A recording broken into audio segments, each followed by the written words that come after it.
YouTube ప్రేక్షకులకి నమస్కారము. ఇక్కడ కనిపించేది పవర్ఫుల్ మరుగుమందు అండి. ఈ మరుగుమందు అనేది 2 రకాలుగా స్వయంగా మా తండ ప్రాంతంలోనే తయారు చేస్తాము.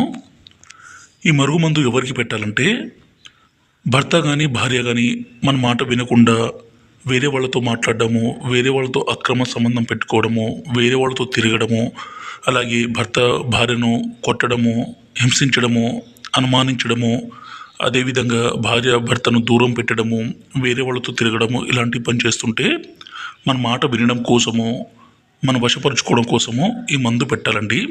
ఈ మందు పెడితే వాళ్ళు పూర్తిగా మన వశం కావాల్సిందే, మన చెప్పు చేతుల్లో రావాల్సిందే. ఇంకా మనం ఏది చెప్తే అది వినే విధంగా ఖచ్చితంగా మారాల్సిందే. ఈ మందుని అత్తాకోడల మధ్య సమస్య ఉన్నా, ప్రేమికుల మధ్య సమస్య ఉన్నా కూడా పెట్టొచ్చండి. ఈ మందు పెట్టలేని పరిస్థితుల్లో వాళ్ళ పూర్తి పేరు, ఫోటోల ద్వారా వశీకరణ పూజ చేస్తాము.